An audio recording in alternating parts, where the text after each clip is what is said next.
ทุกท่านครับผมมีกุญแจอยู่ชุดหนึ่งหากท่านใช้กุญแจนี้เป็นท่านจะพบกับความเป็นไปได้มหาศาล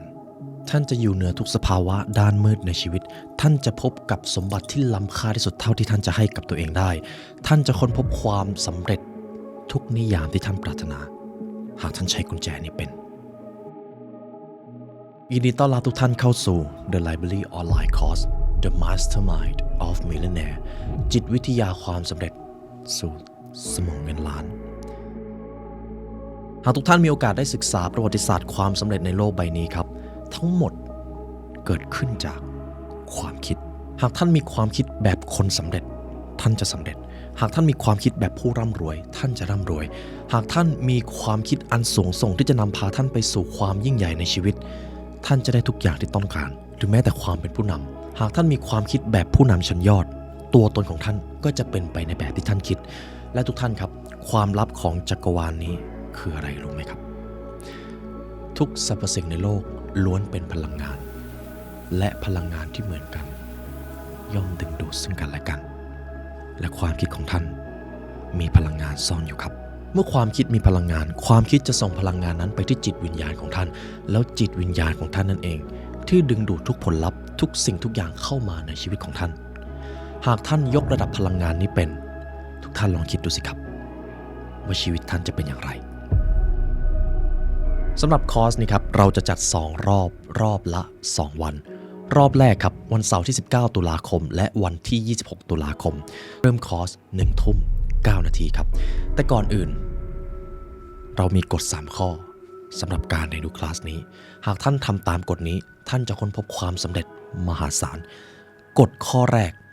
จงอยู่คนเดียวตลอดการเรียนจะต้องไม่มีใครสามารถเข้ามารบกวนท่านได้ข้อที่2ขอให้ท่านทำตามที่ผู้ถ่ายทอดได้บอกให้ทำและทุกๆครั้งที่พวกเราบอกให้ทำอะไรพวกเราก็จะทำด้วยเช่นกันและข้อที่3ครับ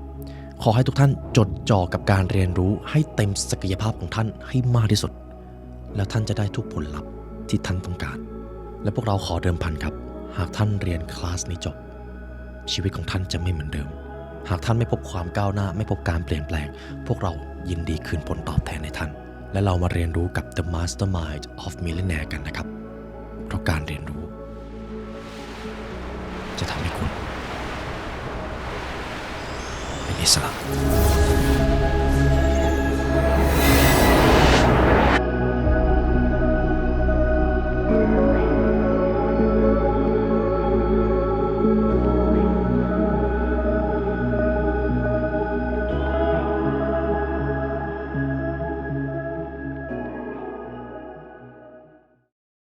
ในเอพิโซดนี้ตามสัญญาครับทุกท่านเราจะมาต่อที่พาร์ทที่2กับหนังสือ The Law of Success กันผมจะขอย้ำเรื่องที่สำคัญที่สุดสำหรับหนังสือเล่มนี้นะครับเป็นหนังสือที่จะทำให้ทุกท่านประสบความสำเร็จความสำเร็จในที่นี้จะไม่ใช่เกี่ยวกับเรื่องของเงินชื่อเสียงหรือตำแหน่งแล้วครับแต่มันหมายถึงทุกมิติของชีวิตไม่ว่าท่านต้องการความปรารถนาเป็นความสำเร็จในเรื่องอะไรก็ตามสุขภาพที่ดีความสัมพันธ์ที่ดีชีวิตที่มีความหมายหนังสือเล่มนี้คือคู่มือที่จะทำให้ท่านสมความปรารถนานั้นครับกับอีกเรื่องหนึ่งที่สำคัญหากคุณผู้ฟังท่านใดยังไม่ได้ฟังเอพิโซดที่1ของหนังสือเล่มนี้อย่าเพิ่งฟังพาร์ท2ครับเพราะทุกๆข้อทุกๆกฎท่านจะต้องทำไปเป็นขั้นตอนและกฎที่สำคัญที่อยู่ในพาร์ทที่1มันจะเปิดมิติหรือเปิดโลกของท่านอย่างมหาศาลโดยเฉพาะเรื่องของอภิจิตนะครับหากท่านต้องการเข้าถึงความสำเร็จทั้งหมดมันเริ่มมาจากส่วนที่จับต้องไม่ได้เช่นอภิจิตหรือจิตใต้สำนึกนั่นเองและในพาร์ทที่เราจะมาต่อกันคือกฎข้อที่9นะครับข้อที่9จนถึงข้อที่16นี้จะเกี่ยวกับเรื่องของความสำเร็จและทุกท่านสามารถเอาไปปรับใช้ได้เลยจะมีอยู่ข้อหนึ่งที่ลึกซึ้งกินใจผมมากและหลายครั้งเรามักจะมองข้ามเรามาเริ่มที่ข้อนี้กันครับข้อที่9 The habit of doing more than you paid for Imagine the impact of always going the extra mile ท่านจงมีนิสัยนี้คุณผู้ฟังครับถ้าท่านต้องการประสบความสำเร็จยังไงท่านก็จะต้องทำงานถูกไหมครับและการทำงานที่ถ้าท่านมีนิสัยนี้ท่านจะก้าวหน้ากว่าค่าเฉลี่ยมันคือนิสัยการทำงานเกินเงินเดือนครับ ข้อนี้อาจจะมีหลายท่านกำลังตั้งคำถามอยู่ความจริงมันเป็นแบบนี้หากท่านทำงานเกินเงินเดือนหรือเกินค่าตอบแทนที่ท่านได้รับคนที่ได้รับผลประโยชน์มากที่สุดไม่ใช่นายจ้างไม่ใช่เพื่อนร่วมงานแต่คือท่านเองครับการทำงานเกินเงินเดือนในที่นี้มันหมายถึงการมีความคิดริเริ่มการไม่รอให้คนอื่นมาสั่งก่อนแล้วค่อยทำหรือการทำงานให้เต็มความสามารถสูงสุดโดยที่ไม่ต้องให้ใครมาจ้ำจี้จ้ำชัยหากท่านเป็นผู้บริหารหรือเป็นผู้นำนะครับมีผู้ร่วมงาน2คนเข้ามาสมัครงานกับท่านคนที่1ทำงานเก่งก็จริงแต่ถ้าคุณไม่สั่งเขาก็จะไม่ทำแล้วถ้าคุณไม่ให้เขาเค้นความสามารถเขาก็จะทำงานครึ่งกลางๆถ้าคุณไม่ได้มีแผนให้เขานะครับกับคนที่2มีฝีมืออาจจะด้อยกว่าคนที่1นิดนึงแต่ในช่วงเวลาว่างเขาใช้เวลาพัฒนาตัวเองเขาใช้เวลาเพิ่มทักษะความเชี่ยวชาญเขาทำงานด้วยการมีปณิธานว่าเขาจะต้องทำอย่างไรบ้างเพื่อที่จะสร้างผลประโยชน์ให้กับบริษัทถ้าเป็นท่านอยากให้ผลประโยชน์แก่ใครครับนี่คือเหตุผลทำไมเราถึงต้องมีนิสัยนี้การทำงานเกินเงินเดือนอย่าได้มีข้ออ้างใดๆสำหรับเรื่องนี้ครับเข้าใจกันว่าบางครั้งเราทำงานแล้วก็รู้สึกว่าโอ้บางทีงานที่เราทำเนี่ยมันก็ไม่ได้ชอบ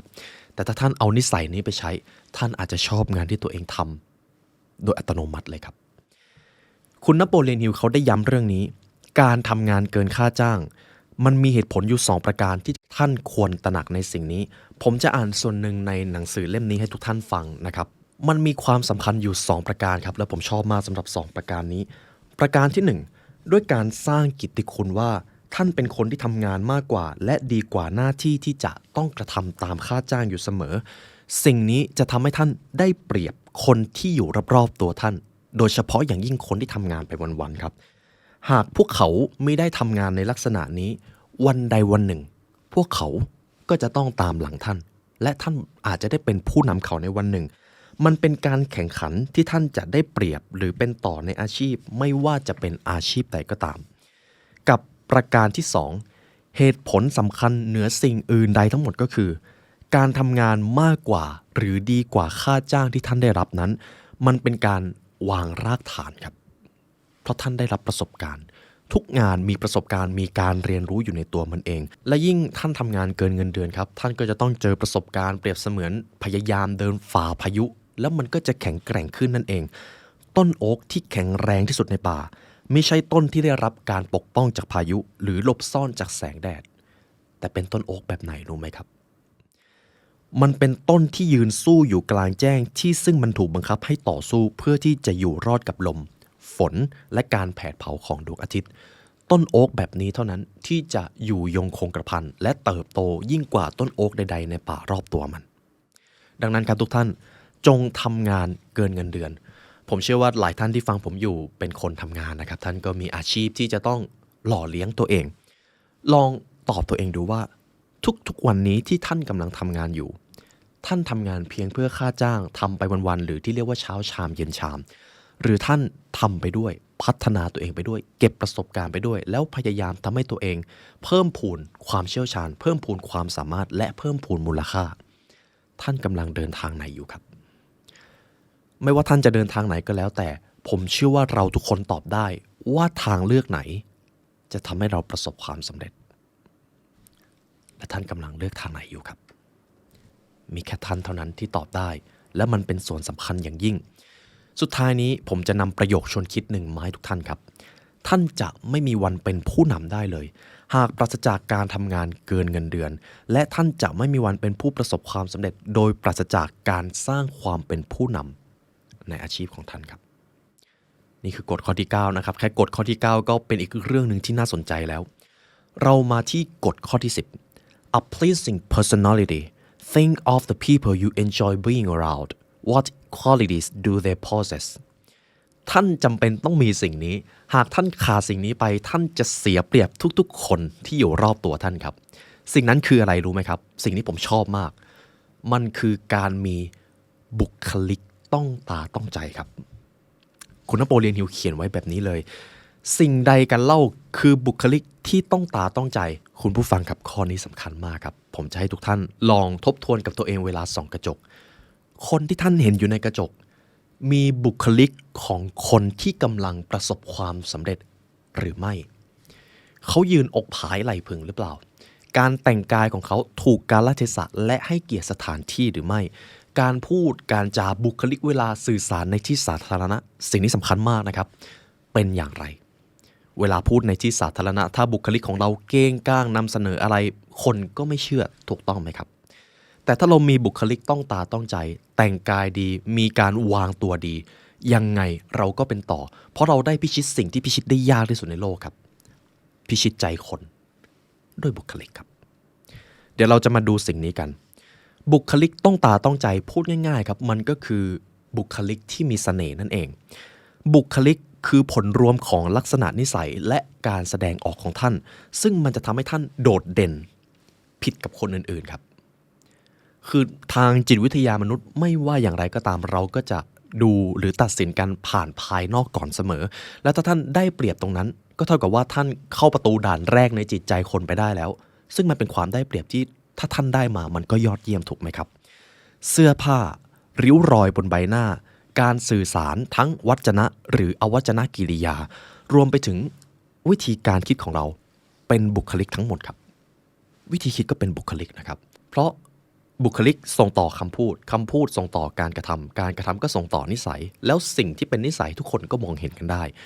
กรอบความคิดก็เป็นบุคลิกของเราทั้งหมดนี้ล้วนส่งผลต่อบุคลิกครับและที่สำคัญก็คือศิลปะนี้สามารถฝึกฝนกันได้มีแต่คนที่ไม่ประสบความสำเร็จเท่านั้นที่ละเลยสิ่งนี้ย้ำอีกครั้งนะครับมีแค่คนที่ไม่ประสบความสำเร็จเท่านั้นที่ละเลยสิ่งนี้ครับบุคลิกเรามาดูกันว่าคุณนโปเลียนฮิลให้คำแนะนำไว้กี่ประการและเราจะเอาไปปรับใช้ได้อย่างไรต่อไปนี้ครับคุณผู้ฟังคือองค์ประกอบ7ประการที่จะทำให้ท่านมีบุคลิกต้องตาต้องใจ7ประการที่ว่านั้นได้แก่ประการที่1จงสร้างนิสัยการให้ความสนใจแก่ผู้อื่นเพราะเวลาเราให้ความสนใจใครจริงๆนะครับเราจะเป็นคนที่ดูกระตือรือร้นแล้วการเป็นคนกระตือรือร้นมันก็เป็นอีกบุคลิกหนึ่งที่จะทำให้คนสนใจเราครับยกตัวอย่างเช่นเวลาผมไปเจอคุณผู้ฟังในที่สาธารณะแล้วผมรู้สึกว่าโอ้โหคุณเป็นคนที่ดูดีมากเลยผมอยากจะเข้าหาหากผมเข้าหาด้วยการที่พยายามทำให้คุณมาสนใจผมอาจจะพูดมากโฆษณาตัวเองคุณผู้ฟังว่าคุณผู้ฟังจะชอบผมไหมครับแต่ถ้าผมเลือกที่จะเข้าไปหาคุณผู้ฟังแล้วก็ไถ่ถามสารทุกข์สุขดิบถามว่าท่านช่วงนี้เป็นอย่างไรบ้างแล้วก็ชื่นชมในสิ่งที่ท่านเป็นผมไม่ได้ให้ท่านมาสนใจผมเลยครับผมทำให้ท่านรู้สึกดีกับตัวเองเหตุผลนี้คือข้อสำคัญของประการแรกมันคือนิสัยการสร้างความสนใจให้แก่ผู้อื่นยิ่งท่านให้ท่านจะได้รับหากท่านอยากให้ใครมาสนใจท่านท่านก็จะต้องให้สิ่งนั้นกับพวกเขาก่อนนี่คือประการที่1ส่งผลต่อบุคลิกนะครับประการที่2สร้างสมรรถภาพในการพูดด้วยความหนักแน่นและน่าเลื่อมใสในข้อนี้เราจะมาพูดถึงศิลปะของการพูดครับการพูดผมจะให้คุณผู้ฟังลองดูนะครับประเภทที่1อันนี้จะเป็นการพูดแบบไม่หนักแน่นไม่น่าเลื่อมใสแล้วก็ผมจะมาพูดหาเรื่องคุณผู้ฟังด้วยประมาณนั้นนะครับกับการพูดประเภทที่2การพูดประเภทนี้จะมีความหนักแน่นน่าเลื่อมใสแล้วมันจะทำให้ท่านมีความน่าเชื่อถืออย่างยิ่งท่านอยากให้ตัวเองมีบุคลิกแบบไหนครับเราทุกคนอยากมีบุคลิกที่หนักแน่นและน่าเลื่อมใสใช่ไหมครับวิธีการพูดครับทุกท่านอันนี้เป็นอีกประสบการณ์หนึ่งที่ผมมีโอกาสได้เจอนะครับและถ้าไม่นำมาเล่าจะน่าเสียดายอย่างยิ่งผมมีโอกาสได้ประชุมกับกลุ่มนักธุรกิจที่มีความแตกต่างกันในวิธีการพูดกลุ่มที่1พูดหนักแน่นมีการใช้คำพูดที่เป็นมืออาชีพครับแล้วเหมือนจะเตรียมตัวมาดีด้วยแค่วิธีการพูดของเขาก็สร้างความน่าศรัทธาได้แล้วกับกลุ่มที่2เหมือนรูปแบบแรกที่ผมได้พูดไปเลยครับพูดไม่หนักแน่นดูไม่น่าเลื่อมใสแล้วก็พูดวกไปวนมาสิ่งนี้ทำให้เขาเสียเปรียบในการเจรจาอย่างน่าเสียดายดังนั้นครับทุกท่านการพูดด้วยความหนักแน่นและเรียบง่ายกระชับสำคัญอย่างยิ่งผมจะมีแค่2ตัวแปรสำคัญในการฝึกพูดนะครับรูปแบบที่1สะกดคำให้ชัดเจนไม่ต้องรีบพูดครับค่อยๆพูดเมื่อท่านพูดด้วยการสะกดคำท่านจะพูดช้าลงโดยอัตโนมัติครับกับประเภทที่2นำเสนอเรื่องราวให้กระชับและชัดเจนโดยเฉพาะอย่างยิ่งถ้าเป็นเรื่องสำคัญเตรียมตัวครับเพราะถ้าท่านไม่เตรียมตัว มันจะมีโอกาสสูงมากที่เราจะพูดวกไปวนมากลับมาที่นั่นแล้วก็วนมาที่นี่อีกแล้วมันจะเป็นแบบนั้นครับถ้าเราไม่เตรียมตัวแค่2องค์ประกอบสำคัญครับหรือถ้าต้องการเจาะลึกเรื่องการพูดผมเคยได้ทำคอร์สออนไลน์ไว้สามารถดูได้ใน Line My Shop นะครับผู้ร่วมงานได้เตรียมไว้ให้ทุกท่านแล้วและจะเป็นเกียรติอย่างยิ่งหากท่านได้เรียนรู้เรื่องของการสื่อสารแบบลึกซึ้งนะครับนี่คือประการที่2ประการที่3จงแต่งกายในแบบที่เหมาะสมกับรูปร่างของท่านและหน้าที่การงานของท่านครับนี่คือประการที่3มันจะมีอยู่2แพทเทิร์นนะครับการแต่งกายให้เหมาะสมกับรูปร่างไม่ว่ารูปร่างท่านจะเป็นอย่างไรนะครับขอให้ระลึกไว้คำเดียว fit is king ครับเสื้อผ้าจะต้องพอดีตัวคำว่า fit ในภาษาสากลคือพอดีนะครับดูผมเป็นตัวอย่างก็ได้ครับผมจะเป็นคนไม่ค่อยเขาเรียกว่าไม่ค่อยแฟชั่นเท่าไหร่ผมจะแต่งตัวไม่ค่อยเยอะแต่สิ่งที่ให้ความสำคัญก็จะมีแค่เรื่องเสื้อผ้ามันต้องพอดีตัวเท่านั้นเลยครับเพราะถ้ามันไม่พอดีมันก็อาจจะไม่ได้ถูกสร้างมาเพื่อเรานั่นเองเวลาคุณผู้ฟังไปงานสำคัญไปพบปะคนหรือไปทำงานเสื้อผ้าที่ท่านใส่พอดีตัวกับท่านแล้วหรือยังโดยเฉพาะกางเกงครับเจ้าเอวนี้มันเป็นปัญหามากเลยกับอย่างที่2แต่งกายให้เหมาะสมกาลเทศะคำว่ากาลเทศะก็คือเวลาและโอกาสการแต่งกายดีในแต่ละสถานที่มันคือการให้เกียรติสถานที่และผู้คนครับนี่คือประการที่3ประการที่4จงสร้างลักษณะนิสัยในทางสร้างสรรค์ด้วยการใช้สูตรที่กล่าวไว้ในบทนี้พูดง่ายๆก็คือเดินตามทั้ง7ประการนี้ครับและท่านจะเป็นคนที่มีบุคลิกที่ต้องตาต้องใจนั่นเองประการที่5จงฝึกหัดการเช็คแฮนด์ครับข้อนี้สำคัญมากเพื่อให้ท่านสามารถแสดงความรู้สึกที่อบอุ่นและกระตือรือร้นจงฝึกเช็คแฮนด์ครับถึงแม้ว่าท่านจะเป็นคนไทยแล้วไม่ค่อยได้เช็คแฮนด์แต่เชื่อนะครับเมื่อถึงวันหนึ่งท่านจะได้เช็คแฮนด์แน่ๆผมจะมีคำแนะนำซึ่งสำคัญมากถ้าท่านพลาดท่านจะสูญเสียความได้เปรียบทุกอย่างไปเลยเวลาเช็คแฮนด์นะครับซึ่งเป็นต้นแบบมาจากชาวตะวันตกถ้าท่านเป็นผู้ชายผมจะพูดถึงคุณผู้ชายก่อนนะครับเวลาเช็คแฮนด์1มือห้ามเปียก2ถ้าทำให้มืออุ่นได้ก็ดีกับ3ครับเวลาจับให้แน่นพอประมาณนึงแต่อย่าแน่นจนเจ็บนะครับคือส่วนใหญ่เวลาคุณผู้ชายจับมือมักจะเหมือนไม่ได้กำครับมันจะทำให้คุณรู้สึกเหมือนเป็นคนไม่มีแรงแล้วคุณจะกลายเป็นคนที่ดูอ่อนแอในทันทีมองข้ามไม่ได้นะครับแล้วเวลาจับค่อยๆบีบแล้วก็เขย่าเล็กน้อยหรือจะเขย่าเป็นจังหวะก็ได้ครับการจับมือแล้วมันมีความแน่นจะทำให้อีกฝ่ายรู้สึกว่าคุณเป็นคนที่หนักแน่นและจริงใจส่วนคุณผู้หญิงคือสารภาพกับผมก็ไม่รู้เหมือนกันว่าคุณผู้หญิงเขามีวิธีการจับมืออย่างไรแต่ส่วนใหญ่แล้วในฝั่งตะวันตกคุณผู้หญิงจะเป็นฝ่ายยื่นมือให้จับก่อนถูกต้องไหมครับสามารถคอมเมนต์ได้นะครับทุกท่านผมอยากให้ทุกท่านฝึกเรื่องนี้ไว้ครับผมอาจจะแนะนำได้ประมาณนี้เรื่องของการเช็คแฮนด์ประการที่6จงดึงดูดคนอื่นๆเข้ามาสู่ท่านด้วยวิธีนี้ถ้าท่านทำตามนี้คนจะเข้ามาหาท่านครับวิธีนั้นก็คือดึงดูดตัวท่านไปหาเขาก่อนครับถูกต้องครับท่านฟังไม่ผิดหากท่านต้องการดึงดูดใครอย่ารอให้พวกเขาเข้ามาหาท่านตัวท่านเองนั่นแหละครับจะต้องลุกจากเก้าอี้แล้วก็เดินไปพูดคุยกับเขาหรือจะเดินไปเช็คแฮนด์ก็ได้อันนี้เป็นอีกสิ่งหนึ่งที่จะต้องมาเอาชนะอีโก้หรือความกลัวของตัวเองกันพอสมควรครับคือคนไทยอาจจะเป็นกันบ่อยเวลาเราไปอยู่ในงานสังสรรค์เราไม่กล้าไปทักคนนั้นเราไม่กล้าลุกจากโต๊ะไปพูดคุยกับกลุ่มนั้นลองเอาชนะตัวเองดูครับกลุ่มนี้เขาคุยอะไรกันน่าสนใจมากเลยลุกครับพาตัวเองไปยืนตรงนั้นแล้วก็บอกว่าสวัสดีครับผมชื่อจุดๆยินดีที่ได้รู้จักนะครับคุณชื่ออะไรเหรอครับอ๋อเป็นแบบนี้นี่เองคุณไปยังไงมายังไงครับเนี่ยไหนเล่าให้ผมฟังหน่อยคือเข้าใจครับบางครั้งมันก็กลัวแต่ถ้าท่านทำได้นะครับท่านจะอยู่เหนือค่าเฉลี่ยเลยจงลุกจากโต๊ะแล้วก็ไปพูดคุยเพราะวิธีการอันเลิศเลยหรือสูงส่งที่สุดที่จะทำให้คนเข้ามาหาท่านคือการพาตัวท่านไปหาพวกเขาเสียก่อนครับจงให้แล้วท่านจะได้รับนั่นเองประการที่7ครับข้อนี้จะเกี่ยวกับเรื่องของทัศนคติแหละครับขอให้ท่านจำสิ่งนี้ไว้ให้ดีภายใต้เหตุผลทั้งหลายแหล่ข้อจำกัดของท่านก็คือสิ่งเดียวเท่านั้นที่กำหนดขึ้นมาจากจิตใจของท่านบางครั้งเวลาเราจะไปเจอผู้คนเรารู้สึกกลัวเราจะพูดแล้วเขาจะสนใจเราหรือเปล่าเราจะไปทำอะไรให้เขาไม่ชอบหรือเปล่าสิ่งที่มันน่ากลัวไม่ใช่พวกเขาครับความกลัวในความคิดของเรานั่นเองฉะนั้นต้นเหตุสำคัญมาจากสิ่งนี้ครับหากท่าน พยายามลังเลสงสัยกับตัวเองความลังเลสงสัยนั้นจะทำให้ท่านสูญเสียบุคลิกต้องตาต้องใจไปอย่างรวดเร็วแต่ท่านฝึกฝนความรู้พัฒนาตัวเองแล้วก็เพิ่มพูนความมั่นใจในตนเองกฎของความมั่นใจผมพูดไว้ในพาร์ทที่แล้วนะครับความลังเลสงสัยมันจะค่อยๆดรอปลงแล้วบุคลิกต้องตาต้องใจมันจะค่อยๆเพิ่มครับคำว่าบุคลิกในที่นี้มันจะไม่ได้เกี่ยวกับเรื่องของภายนอกแล้วครับมันเกี่ยวกับเรื่องของอภิจิตหรือจิตวิญญาณแล้วด้วยแต่ท่านยังจำกฎข้อแรกได้ทุกอย่างคือพลังงานที่เราส่งต่อผู้อื่นถึงแม้จะมองไม่เห็นแต่ผู้อื่นรับรู้ได้เวลาใครสักคนเดินเข้ามาในห้องแต่ละคนก็จะมีมูดที่ท่านรับรู้ได้แตกต่างกันไปอภิจิตเราส่งถึงกันและกันครับอย่างตอนนี้ผมก็ส่งให้กับทุกท่านอยู่นั่นเองนี่คือเรื่องของบุคลิกต้องตาต้องใจครับสุดท้ายนี้ไม่มีคนทุกข์ยากคนใดจะอาจเป็นคนที่มีบุคลิกต้องตาต้องใจได้เลยเรามาต่อกันที่กฎข้อที่11นะครับมันจะเกี่ยวกับเรื่องของความคิดครับความคิดอันถูกต้องเที่ยงตรง accurate thinking consider the power of clear unbiased thought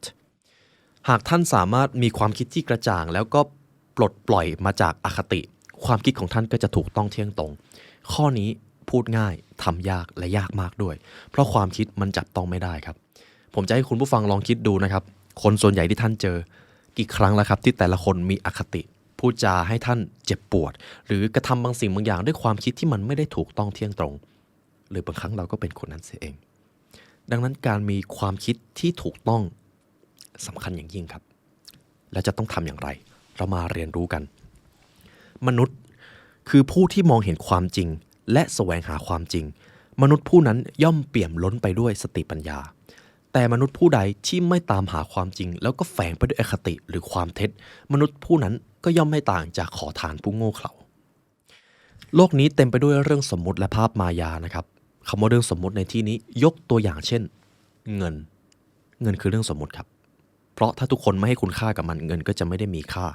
แต่กี่ครั้งแล้วครับที่เราหมกมุ่นกับเรื่องสมมุตินั้นจนยอมพลีกายถวายชีวิตเพื่อภาพมายานั้นหรือจริงๆยังมีหลายเรื่องเลยครับที่เป็นเรื่องสมมุติแต่ผมขอเอาแค่มาตัวอย่างเดียวโดยเฉพาะอย่างยิ่งครับในทุกวันนี้เรื่องของความสำเร็จ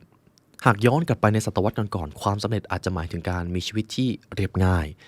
ในศตวรรษนี้ความสำเร็จอาจหมายถึงการมีเงินมีชื่อเสียงมีตำแหน่งมีสิทธิ์มีเสียงในสังคมในโซเชียลมีเดียแต่ทั้งหมดนะครับคือภาพลวงตาครับความสำเร็จของคนจริงๆไม่ได้วัดจากสภาวะหรือสถานการณ์ภายนอกเลยวัดจากจิตวิญญาณครับทุกท่านวัดจากพลังของอภิจิตดังนั้นความสำเร็จที่คนเชื่อว่าพวกเขาปรารถนาแท้จริงแล้วพวกเขาอาจกำลังหลอกตัวเองอยู่ก็ได้ใครจะไปรู้ถูกต้องไหมครับผมจะอ่านส่วนนี้ในหนังสือให้ทุกท่านฟังนะครับเรามาย้อนรอยกันว่าวิวัฒนาการของสิ่งมีชีวิตในโลกเป็นอย่างไรเดี๋ยวขอกลับพามาเรียนวิชาชีวะแป๊บเดียวครับแล้วไม่ได้ยากเลยมนุษย์ซึ่งมีความคิดตามเส้นทางแห่งวิวัฒนาการจากขั้นแรกเราเริ่มมาจาก 1. ระยะแร่ธาตุ Mineral Period ครับนี่คือระยะของสิ่งมีชีวิตเริ่มแรกมันอยู่นิ่งและเฉื่อยชามันเป็นแร่ธาตุกระจุกหนึ่งที่ไม่มีพลังมากพอที่จะเคลื่อนไหวระยะที่ 2 คือระยะพืช Vegetable Period เป็นระยะของสิ่งมีชีวิตที่เริ่มตื่นตัวเริ่มที่จะต้องการทรัพยากรเพื่อที่จะมีชีวิตรอดนี่คือระยะที่ 2 ระยะที่ 3 คือระยะสัตว์ Animal Period ครับเป็นสิ่งมีชีวิตที่บังเกิดในแบบที่สูงกว่าพืชและฉลาดมันสามารถเคลื่อนไหวจากที่หนึ่งไปยังที่หนึ่งได้และหาอาหารเองได้อันนี้คือสัตว์ 4 คือระยะมนุษย์ซึ่งมีความคิดครับมนุษย์ระยะนี้เริ่มมีความคิดแล้วครับเรียกว่า Human or Thinking Man Period แล้วก็มาเป็นสิ่งมีชีวิตในแบบที่สูงส่งพวกเขาคิดและความคิดของพวกเขาก็กำหนดชะตาชีวิตของพวกเขาแต่ยังมีอีกระยะหนึ่งครับระยะที่ 5ซึ่งมันสูงส่งกว่ามนุษย์ปุถุชนธรรมดาระยะนั้นคือระยะจิตวิญญาณครับ spiritual period พอถึงระยะนี้สิ่งมีชีวิตทุกแบบดังที่อธิบายมาทั้งหมดจะกลายเป็นสิ่งที่ปราศจากขอบเขตถึงจุดนี้มนุษย์ซึ่งมีความคิดจะหลุดพ้นพูดง่ายๆก็คือมนุษย์ที่อยู่ในสภาวะของการตรัสรู้นั่นเองครับซึ่งผู้นำทางความคิดผู้นำทางจิตวิญญาณหลายท่านก็ไปถึงจุดนั้นแล้วนี่คือมนุษย์ที่แตะระยะที่ 5ของวิวัฒนาการครับ พูดได้อีกอย่างก็คือระยะ spiritual period หรือระยะจิตวิญญาณคือวิวัฒนาการสูงสุดของมนุษย์ครับหรือสิ่งมีชีวิต enlighten นั่นเองหากท่านมีความคิดที่ถูกต้องเที่ยงตรงท่านก็กำลังดำเนินชีวิตไปสู่ระยะที่5นั่นเองครับดังนั้นมนุษย์ผู้ใดก็ตามที่มีความคิดของการหลุดพ้นแตกฉานและเจริญเติบโตจนความคิดของเขาบรรลุสมรรถนะถึงขั้นอนันตปัญญาเช่นโมเสสโซโลมอนพระเยซูพลาโตอริสโตเติลโซเครติสคงจื้อและพระสัมมาสัมพุทธเจ้าตลอดคนบางคนที่อยู่ในประเภทเดียวกันนี้คนเหล่านี้คือคนที่ค้นพบความจริงและอยู่เหนืออคติทั้งปวงของการเป็นมนุษย์ครับทุกท่านดังนั้นการที่เราจะมีความคิดที่ถูกต้องเที่ยงตรงเราฝึกกันได้แต่อย่างแรกเลยที่เราจะต้องทำความเข้าใจก่อนก็คือความคิดของมนุษย์มีอคติหรือ bias เพียบเลยครับถ้านับเป็นตัวเลขก็ประมาณ150นะครับหรือบางทีอาจจะเยอะกว่านั้นบางครั้งเราตัดสินใจโดยไม่ได้มีเหตุและผลเราปล่อยให้อารมณ์หรือสภาวะมืดด้านลบมาครอบงำมันก็ทำให้เราไม่ได้มีความคิดที่ถูกต้องเที่ยงตรงนั่นเองสภาวะมืดเช่นความหยิ่งความโกรธความโลภความอิจฉาความตะกละความขี้เกียจและก็ตัณหาอันนี้คือ the seven deadly sin นะครับ7สภาวะมืดนี่แหละครับจะทำให้ท่านไม่มีความคิดที่ถูกต้องเที่ยงตรงจงระวังให้ดีเมื่อใดก็ตามที่ตัวตนของท่านอยู่ภายใต้สภาวะมืดทั้ง7นี้จงรู้ตัวและเท่าทันครับอย่าพ่ายแพ้ให้กับมันเพราะถ้าท่านพ่ายแพ้ท่านก็จะเป็นเพียงแค่สิ่งมีชีวิตที่วิวัฒนาการไปถึงแค่ระยะที่4เท่านั้นเองนี่คือจุดสำคัญมากที่จะทำให้ท่านวิวัฒนาการไปสู่ความสำเร็จด้วยนะครับผมเลยขอสรุปการสร้างอนันตปัญญาหรือการเข้าสู่ระยะที่5ให้วิธีการสร้างอนันตปัญญาคือการไม่ยึดติดกับความคิดหรืออคติใดๆโดยเฉพาะอย่างยิ่งความคิดเห็นหรือการคาดคะเนของผู้อื่นเพราะมนุษย์ครับไม่ว่าจะเก่งไม่ว่าจะฉลาดขนาดไหนสุดท้ายส่วนใหญ่ก็จะยังมีอคติอยู่จงแสวงหาอนันตปัญญาด้วยการคิดสร้างสรรค์ไม่ใช่การเชื่อสิ่งต่างๆเพียงเพราะคำบอกเล่าหรืออคติในตัวท่านผมจะขอนำประโยคหนึ่งของตถาคตนะครับหรือพระสัมมาสัมพุทธเจ้ามาอ่านให้ทุกท่านฟังจงอย่าเพิ่งเชื่อในสิ่งที่ท่านได้ยินจงอย่าเพิ่งรีบเชื่อเพียงเพราะท่านได้เห็นและจงอย่าเพิ่งเชื่อเพียงเพราะเราเป็นคนพูดแต่จงใช้ common sense หรือสามัญสำนึกของท่านพินิจตึกตองด้วยตนเองเสียก่อนหากท่านเห็นเหตุและปัจจัยแล้วรู้ว่านี่แหละคือความจริงเมื่อนั้นท่านค่อยเชื่อก็ยังไม่สายครับต่อไปเราจะมาพูดถึงกุญแจมหัศจรรย์กันนะครับผมจะจบเรื่องของการมีความคิดที่ถูกต้องเที่ยงตรงการหมั่นหาความรู้การเพิ่มพูนสติปัญญาการไม่ปล่อยให้อคติมาบดบังการไม่ยึดติดกับความเชื่อเก่าๆของตัวเองสิ่งนี้ก็จะทำให้อนันตปัญญาของท่านค่อยๆเพิ่มครับส่วนต่อไปเราจะมาที่กฎข้อที่12นี่คือกุญแจมหัศจรรย์ครับทุกท่าน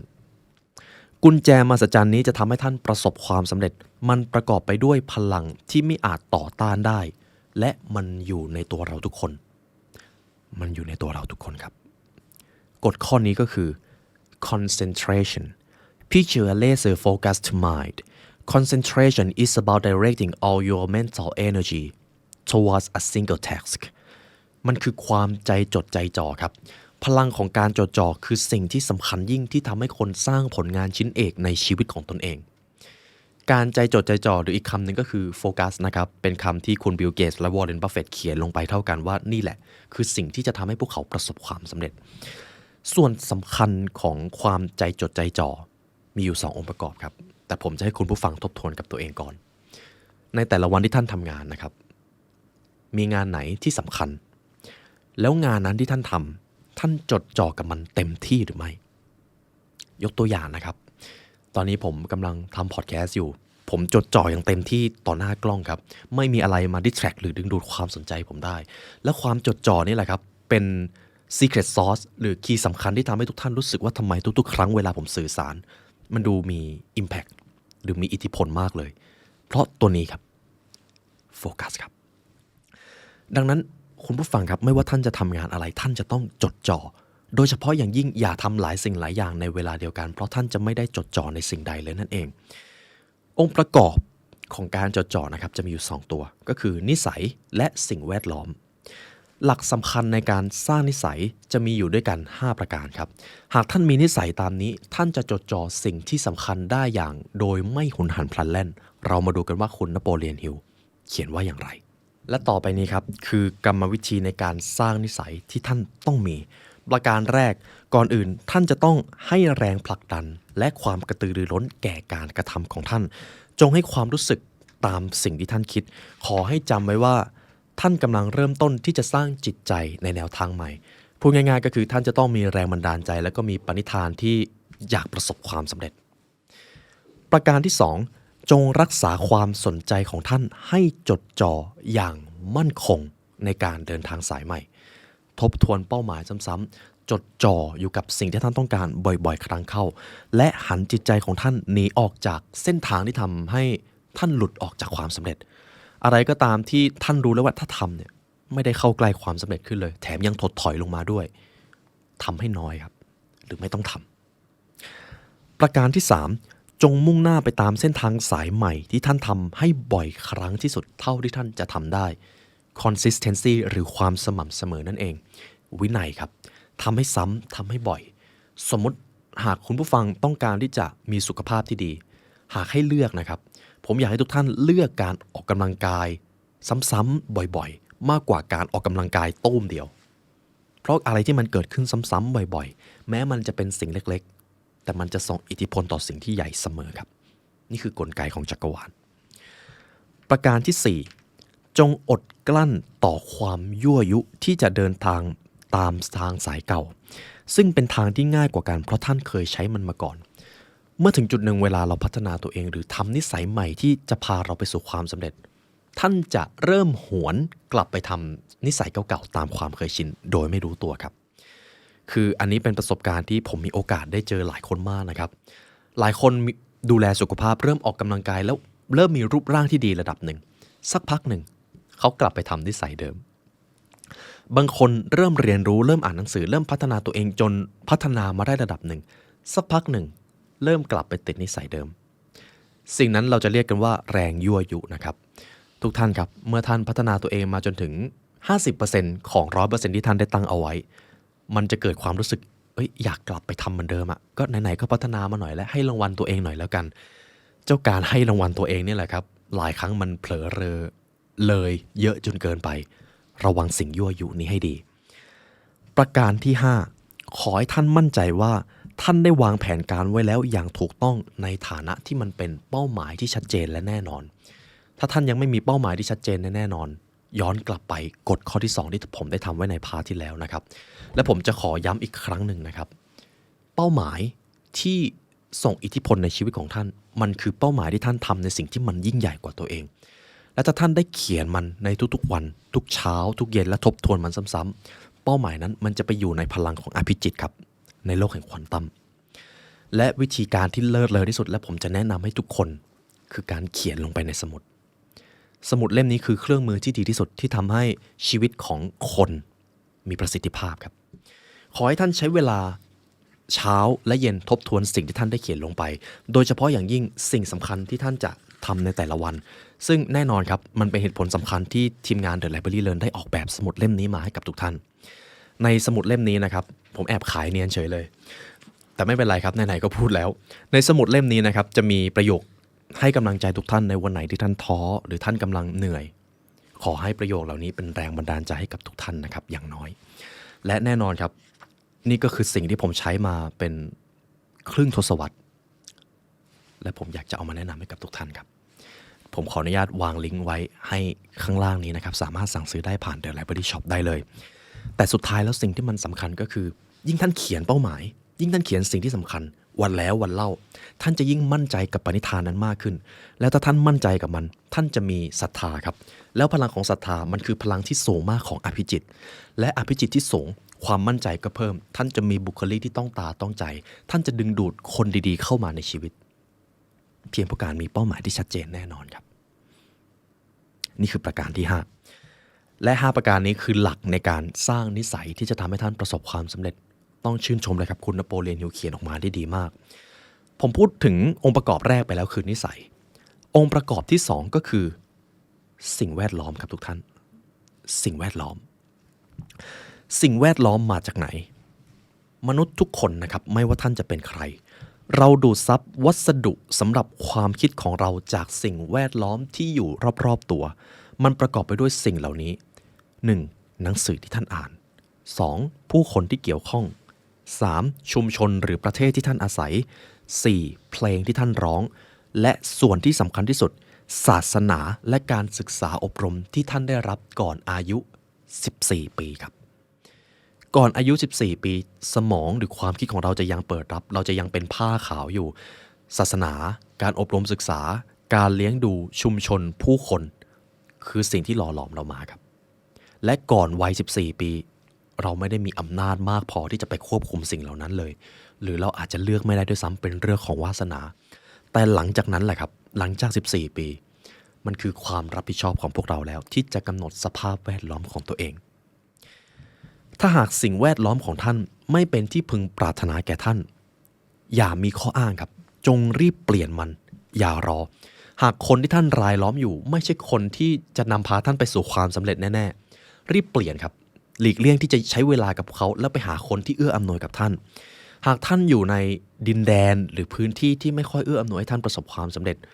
หาทางอย่างไรก็ได้ให้ท่านมีโอกาสได้ไปอยู่ในที่ที่เอื้ออำนวยโอกาสแก่ท่านจงสร้างภาพในจิตใจของท่านด้วยสิ่งแวดล้อมที่ชัดเจนและจดจ่อกับมันหากท่านต้องการประสบความสำเร็จสภาพแวดล้อมแบบไหนที่จะตอบโจทย์ในสิ่งนั้นผู้คนรอบข้างเหล่านั้นเขาจะต้องมีความคิดอย่างไรสถานที่เหล่านั้นจะต้องเป็นแบบไหนท่านถึงจะพึงพอใจกับความสำเร็จนั้นจินตนาการมันออกมาครับและมันยิ่งชัดมันจะยิ่งนำพาท่านไปสู่พลังของอภิจิตอย่างแรกคือความปรารถนาท่านจะต้องชัดเจนกับมันประการที่2คนที่ท่านรายล้อมเพื่อที่ท่านคบหาสมาคมด้วยจะต้องมีความคิดและวิธีการที่ดียิ่งประการที่3เสื้อผ้าที่ท่านสวมใส่ครับหลายท่านอาจสงสัยสิ่งนี้มันเกี่ยวอะไรกันเสื้อผ้าที่ท่านสวมใส่ก็คือสภาพแวดล้อมที่ติดตัวท่านดังนั้นรูปร่างของท่านเสื้อผ้าที่ท่านสวมใส่มีผลสำคัญยิ่งต่อการตอบสนองในแต่ละสถานการณ์จงดูแลรูปร่างให้ดีและจงดูแลเสื้อผ้าที่ท่านใส่ให้พร้อมไว้เสมอจำเรื่องบุคลิกต้องตาต้องใจได้ไหมครับผมได้พูดไว้แล้วในกฎนั้นต่อไปครับทุกท่านเรามาถึงกฎข้อที่13เป็นหนังสือที่สรุปสนุกมากครับ Cooperation Reflect on the strength found in unity ความสามัคคีครับนี่คือกฎสำคัญยิ่งที่จะทำให้ความสำเร็จของท่านทบทวีเป็นความสำเร็จที่ยิ่งใหญ่ความสามัคคีจงเรียนรู้ที่จะร่วมมือกับผู้อื่นให้เป็นครับไม่ว่าท่านจะเป็นคนที่เก็บตัวหรือเข้าสังคมยังไงท่านก็จะต้องพึ่งพาความสามัคคีของกลุ่มคนวันหนึ่งท่านได้เป็นผู้นำถ้าท่านขาดความสามารถในการสร้างความสามัคคีความสำเร็จมันจะไปได้ไม่ไกลแต่ถ้าท่านเรียนรู้ที่จะนำคนด้วยใจทำให้คนมีความสามัคคีกันมูลค่าของท่านจะมหาศาลครับเพราะผู้นำคือคนที่ได้รับผลตอบแทนเยอะที่สุดเพราะเขาสร้างความสามัคคีให้เกิดขึ้นในหมู่มนุษย์ได้นั่นเองความสามัคคีจึงเป็นจุดเริ่มต้นของการทำงานแบบจัดรูปทุกอย่างหากท่านปรารถนาที่จะเป็นใหญ่หรือประสบความสำเร็จท่านต้องมีความสามารถในการชี้นำครับให้กลุ่มคนมีความสามัคคีกันให้ได้และเมื่อนั้นเวลาคนสามัคคีกันอภิจิตของคนเวลามารวมกันเข้ามันจะยิ่งใหญ่มากครับและมันยิ่งใหญ่ที่สุดในจักรวาลนี้ด้วยการทำงานแบบกลุ่มคน2 คนขึ้นไปร่วมมือกันเพื่อบรรลุผลสำเร็จพลังงานที่ได้รับย่อมมากกว่าการทำงานของคนคนเดียวตามลำพังครับสำหรับการสร้างความสามัคคีนะครับวิธีที่เลิศเลอที่สุดก็คือท่านจะต้องไปในนามของการเป็นผู้ให้ยังจำสิ่งหนึ่งที่ผมเคยได้พูดไว้ได้ไหมครับหากท่านต้องการความสุขวิธีที่ดีที่สุดที่จะทำให้ท่านได้สิ่งนั้นคือจงมอบความสุขให้กับผู้อื่นเสียก่อนและถ้าท่านทำแบบนี้ได้เดี๋ยวผู้คนจะศรัทธาในท่านครับท่านจะได้เป็นผู้นำคนผู้คนจะสรรเสริญท่านและท่านจะได้กลายเป็นผู้นำที่สูงสุดหากท่านไปในนามของผู้ให้ครับและความสามัคคีมันจะเกิดต่อไปกฎข้อที่14 Profiting by failure Recall your failures and the lesson they imparted ข้อนี้เราจะมาพูดถึงความล้มเหลวครับความล้มเหลวเป็นกฎที่สำคัญยิ่งในการประสบความสำเร็จสิ่งที่ดูเหมือนจะเป็นความล้มเหลวนั้นแท้จริงแล้วหากท่านพินิจพิเคราะห์ดูดีๆความสำเร็จทั้งหมดที่มันเคยเกิดขึ้น ล้วนเป็นสิ่งที่มันเกิดมาหลังจากความล้มเหลวแทบทั้งสิ้นจึงอาจสรุปได้เป็นความจริงว่าหากความล้มเหลวไม่เคยเกิดขึ้นความสำเร็จก็จะไม่มีทางเกิดขึ้นเช่นกันทุกท่านกำลังมีความล้มเหลวอะไรเกิดขึ้นอยู่ไหมครับนั่นคือบันไดที่จะทำให้ท่านเดินขึ้นไปสูงได้ยิ่งกว่าเดิมจงโอบรับความล้มเหลวกฎข้อนี้สำคัญอย่างยิ่งมันคือทัศนคติในการรับมือกับความล้มเหลวครับสิ่งที่ดูเหมือนจะเป็นความล้มเหลวแท้จริงแล้วมันอาจจะเป็นการพ่ายแพ้เพียงแค่ชั่วคราวส่วนผลลัพธ์จริงๆนั้นจะเป็นอย่างไรมันขึ้นอยู่กับการตอบสนองของท่านครับหากท่านตอบสนองด้วยการเป็นคนพ่ายแพ้แล้วไม่ลุกขึ้นมาเรียนรู้นั่นแหละครับความล้มเหลวแต่ถ้าท่านเจอความพ่ายแพ้แล้วเรียนรู้พัฒนาเอาสิ่งที่ผิดมาแปลเปลี่ยนให้เป็นสิ่งที่ถูกและดียิ่งขึ้นนั่นคือความพ่ายแพ้ชั่วคราวครับและความพ่ายแพ้ชั่วคราวสุดท้ายมันจะนำมาซึ่งชัยชนะเสมอครับเท่านั้นเลยครับทุกท่านความพ่ายแพ้จะสอนเราด้วยภาษาใบ้ที่เราไม่เข้าใจในหลายๆครั้งแต่ทั้งหมดล้วนมีบทเรียนอันยิ่งใหญ่และถาวรอยู่ในเคราะห์กรรมทั้งปวงและหนึ่งในความจริงของจักรวาลนี้ก็คือจักรวาลจะส่งบทเรียนให้คนคนหนึ่งซ้ำๆจนกว่าเขาจะเรียนรู้และก้าวผ่านมันมาได้หากคนคนนั้นไม่เรียนรู้และไม่พยายามเอาชนะจักรวาลก็จะแกล้งเขาอยู่อย่างนั้นครับก็จะส่งบทเรียนซ้ำๆไปเรื่องนี้ทำไมมันเกิดขึ้นอีกแล้วทำไมชีวิตจะต้องมาเจออะไรแบบนี้ซ้ำๆด้วยแต่ลองดูครับเมื่อใดที่เราตัดสินใจเอาชนะมันจักรวาลจะไม่แกล้งคุณแล้วครับจักรวาลจะให้คุณไปเจอบทเรียนใหม่และคุณก็จะเก่งขึ้นดังนั้นเมื่อท่านเจอทางเลือกที่ยากลำบากในชีวิตจงเลือกกระทำในสิ่งที่มันยากกว่าเสมอทำสิ่งที่ยากแล้วชีวิตท่านจะง่ายแต่ถ้าท่านทำแต่สิ่งที่ง่ายๆชีวิตเราก็จะยากชีวิตท่านก็จะยากนั่นเองเรามาถึงกฎข้อที่15แล้วนะครับ Tolerance envision a world where differences are embraced ความใจกว้างครับข้อนี้จงเป็นคนใจกว้างหากท่านมีนิสัยนี้ผู้คนจะต้อนรับและสรรเสริญเยินยอท่านในทุกคนทุกแห่งตรงกันข้ามหากท่านเป็นคนใจแคบท่านจะถูกกลด่าท่านจะถูกสาปแช่งและท่านจะไม่ได้สิ่งนี้ครับความสุขความใจกว้างเป็นอย่างไรต้องทำแบบไหนและความใจแคบทำไมมันถึงอันตรายขนาดนั้นความใจกว้างครับพูดง่ายๆก็คือมันคือความสามารถในการมองข้อดีของผู้อื่นมากกว่าข้อเสียมันคือความสามารถในการตัดสินใจที่จะให้อะไรบางอย่างกับผู้อื่นด้วยความบริสุทธิ์ใจมันคือความสามารถในการหวังดีและปรารถนาดีกับผู้อื่นโดยไม่ต้องให้ผู้อื่นมาขอบคุณด้วยซ้ำนั่นคือความใจกว้างซึ่งบางครั้งมันก็ยากครับใช่ครับผมเข้าใจแต่สิ่งนี้มันสำคัญอย่างยิ่งผมจะขออ่านส่วนหนึ่งจากหนังสือเล่มนี้ให้ทุกท่านฟังนะครับความใจแคบที่มีลักษณะสำคัญ2ประการที่ท่านจะต้องให้ความสนใจก็คือประการที่1ครับความใจแคบเป็นความโง่เขลาแบบหนึ่งซึ่งจะต้องเอาชนะให้ได้เสียก่อนความสำเร็จที่ถาวรจึงจะสามารถมีได้ความใจแคบเป็นสาเหตุของสงครามมันก่อให้เกิดศัตรูทั้งทางธุรกิจและวิชาชีพเมื่อคนยึดถือกับอัตตาตัวเองมากจนเกินไปความใจแคบมันจะเกิดครับเราจะเริ่มหวงแหนผลประโยชน์ของตัวเองเราจะเริ่มรู้สึกว่าคนคนนั้นมันจะมาแข่งแย่งชิงดีชิงเด่นกับเราหรือเปล่าความใจแคบมันก็มาจากการยึดติดในอัตตานั่นเองครับประการที่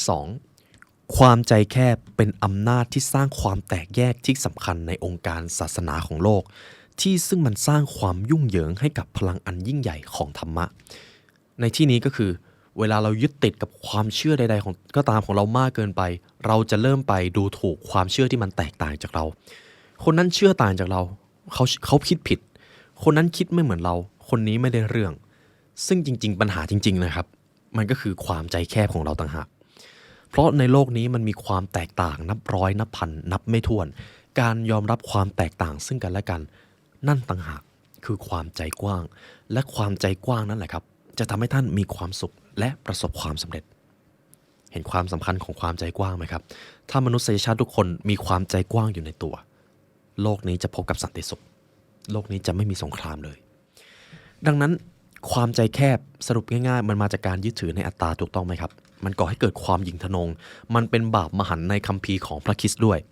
มันก่อให้เกิดความแตกแยกมันก่อให้เกิดการทะเลาะเบาะแว้งมันก่อให้เกิดความขุ่นเคืองใจมันก่อให้เกิดการแบ่งฝักแบ่งฝ่าย และมันก่อให้เกิดการทำลายล้างเช็กเช่นสงครามครับนี่คือความใจแคบเอาละครับทุกท่านเราเดินทางมาถึงกฎข้อสุดท้ายของหนังสือเล่มนี้เป็นอีกเล่มหนึ่งที่ผมเชื่อว่าเป็นมาสเตอร์พีซในชีวิตของผมรวมไปถึงชีวิตของตัวทุกท่านด้วยก่อนที่จะไปข้อสุดท้ายนะครับหากคุณผู้ฟังอยากใช้เวลาเรียนรู้กับ The Library Learn ให้ลึกซึ้งกว่านี้ทุกท่านสามารถเรียนรู้ได้ผ่าน Premium Content นะครับในที่อย่างนั้นมีทั้งตำราความสำเร็จตำราการพัฒนาตัวเองและคัมภีร์จิตวิทยาที่บังความรู้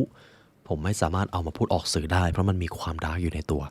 ผมเลยขออนุญาตนำไปทำไว้ใน Premium Content นะครับเดี๋ยวผมจะวางลิงก์ไว้ให้ข้างล่างพร้อมๆกับสมุดเล่มนี้นะครับกฎข้อสุดท้ายครับกฎข้อนี้เรียกได้ว่ากฎทองคำครับทุกท่านหากทุกท่านทำมาตั้งแต่กฎข้อที่1 2 3 4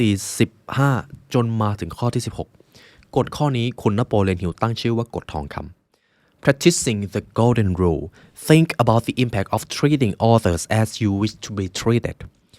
กฎทองคำกฎแห่งนี้จะทำให้ท่านประสบสุขประสบความสำเร็จและชีวิตมีแต่สันติสุขมันคือกฎที่ว่าด้วยจงปฏิบัติกับผู้อื่นเช่นที่ท่านปรารถนาให้ผู้อื่นมาปฏิบัติกับท่านครับนี่คือกฎทองคำครับกี่ครั้งแล้วครับที่เราเจ็บปวดจากการที่อยากให้ผู้อื่นมาทำแบบนั้นแบบนี้กับเราและเขาไม่ได้ทำในสิ่งที่เราคาดหวังแต่วิธีที่ดีที่สุดที่จะทำให้เราสมปรารถนานั้นคือการใช้กฎทองคำครับเราต้องการให้เขาทำสิ่งนั้นกับเราเราก็จะต้องทำสิ่งนั้นกับเขาก่อนมันคือการให้เกียรติผู้อื่นก่อนแล้วท่านจะได้รับเกียรตินั้นโดยที่ท่านไม่ต้องร้องขอเลยนั่นเองท่านจะเจอทางเลือกระหว่างผลประโยชน์อันหอมหวานกับความสัมพันธ์ฉันมิตรไมตรีหากท่านต้องเลือกอย่างใดอย่างหนึ่งขอให้ระลึกถึงกฎทองคำนี้ไว้กฎข้อนี้ไม่ได้ยืดยาวมันกระชับมันสั้นแต่มันส่งอิทธิพลกับชีวิตของท่านมหาศาลจงละทิ้งผลประโยชน์ไปเสียหากท่านจะต้องแลกกับความสัมพันธ์มันไม่ใช่สิ่งที่ท่านจะจดจำในวันที่ท่านต้องตายเลยแต่ความสัมพันธ์ฉันมิตรไมตรีกัลยาณมิตรหรือความจริงใจที่ท่านได้รับและได้ให้ไปนั่นคือสิ่งที่ท่านจะจดจำไปทั้งชีวิตจงเลือกมิตรไมตรีจิตครับและสิ่งนี้จะทำให้กฎทองคำทำงานนี่คือบทเรียนทั้ง16กฎที่ผมนำให้คุณผู้ฟังนะครับรวมๆแล้วน่าจะได้ประมาณ2ชั่วโมงสำหรับหนังสือเล่มนี้และเป็นเกียรติอย่างยิ่งครับหากท่านฟังมาตั้งแต่วินาทีแรกของพาร์ทที่1มาจนถึงวินาทีสุดท้ายของพาร์ทนี้เป็นเกียรติแล้วก็ยินดีกับทุกท่านด้วยครับท่านได้เข้าถึง16กฎสำคัญที่จะทำให้ท่านประสบความสำเร็จเป็นที่เรียบร้อยแล้วหลังจากนี้จงนำกฎทั้ง16ข้อนี้ไปใช้อย่างสม่ำเสมอท่านมีพลังของอภิจิตท่านมีพลังของบุคลิกต้องตาต้องใจท่านมีพลังของกฎทองคำท่านมีนิสัยของผู้มัธยัสถ์แล้วเหตุผลอะไรที่ท่านจะไม่ประสบความสำเร็จหากท่านมีทั้งหมดนี้ถูกต้องไหมครับและเช่นเคยครับหากทุกท่านฟังมาตรงนี้ก็ได้เวลาอันสมควรแล้วครับทีมงาน The Library Learn และตัวผมและออนยุวศิลป์ขอกล่าวอำลาทุกท่านไปก่อนขอให้วันนี้เป็นวันที่ดีของทุกท่านครับเพราะการเรียนรู้จะทำให้คุณเป็นอิสระสวัสดีครับทุกท่านครับผมมีกุญแจอยู่ชุดหนึ่งหากท่านใช้กุญแจนี้เป็นท่านจะพบกับความเป็นไปได้มหาศาลท่านจะอยู่เหนือทุกสภาวะด้านมืดในชีวิตท่านจะพบกับสมบัติที่ล้ำค่าที่สุดเท่าที่ท่านจะให้กับตัวเองได้ท่านจะค้นพบความสำเร็จทุกนิยามที่ท่านปรารถนาหากท่านใช้กุญแจนี้เป็นยินดีต้อนรับทุกท่านเข้าสู่ The Library Online Course The Mastermind of Millionaire จิตวิทยาความสำเร็จสู่สมองเงินล้านหากทุกท่านมีโอกาสได้ศึกษาประวัติศาสตร์ความสำเร็จในโลกใบนี้ครับทั้งหมดเกิดขึ้นจากความคิดหากท่านมีความคิดแบบคนสำเร็จท่านจะสำเร็จหากท่านมีความคิดแบบผู้ร่ำรวยท่านจะร่ำรวยหากท่านมีความคิดอันสูงส่งที่จะนำพาท่านไปสู่ความยิ่งใหญ่ในชีวิตท่านจะได้ทุกอย่างที่ต้องการหรือแม้แต่ความเป็นผู้นำหากท่านมีความคิดแบบผู้นำชั้นยอดตัวตนของท่านก็จะเป็นไปในแบบที่ท่านคิดและทุกท่านครับความลับของจักรวาลนี้คืออะไรรู้ไหมครับทุกสรรพสิ่งในโลกล้วนเป็นพลังงานและพลังงานที่เหมือนกันย่อมดึงดูดซึ่งกันและกันและความคิดของท่านมีพลังงานซ่อนอยู่ครับเมื่อความคิดมีพลังงานความคิดจะส่งพลังงานนั้นไปที่จิตวิญญาณของท่านแล้วจิตวิญญาณของท่านนั่นเองที่ดึงดูดทุกผลลัพธ์ทุกสิ่งทุกอย่างเข้ามาในชีวิตของท่านหากท่านยกระดับพลังงานนี้เป็นทุกท่านลองคิดดูสิครับ ว่าชีวิตท่านจะเป็นอย่างไรสำหรับคอร์สนี้ครับเราจะจัด2รอบละ2วันรอบแรกครับวันเสาร์ที่19ตุลาคมและวันที่26ตุลาคมเริ่มคอร์ส1 ทุ่ม 9 นาทีครับแต่ก่อนอื่นเรามีกฎ3ข้อสำหรับการเรียนรู้คลาสนี้หากท่านทำตามกฎนี้ท่านจะค้นพบความสำเร็จมหาศาลกฎข้อแรกจงอยู่คนเดียวตลอดการเรียนจะต้องไม่มีใครสามารถเข้ามารบกวนท่านได้ข้อที่2ขอให้ท่านทำตามที่ผู้ถ่ายทอดได้บอกให้ทำและทุกๆครั้งที่พวกเราบอกให้ทำอะไรพวกเราก็จะทำด้วยเช่นกันและข้อที่3ครับขอให้ทุกท่านจดจ่อกับการเรียนรู้ให้เต็มศักยภาพของท่านให้มากที่สุดแล้วท่านจะได้ทุกผลลัพธ์ที่ท่านต้องการและพวกเราขอเดิมพันครับหากท่านเรียนคลาสนี้จบชีวิตของท่านจะไม่เหมือนเดิมหากท่านไม่พบความก้าวหน้าไม่พบการเปลี่ยนแปลงพวกเรายินดีคืนผลตอบแทนให้ท่านและเรามาเรียนรู้กับ The Mastermind of Millionaire กันนะครับเพราะการเรียนรู้จะทำให้คุณเป็นอิสระ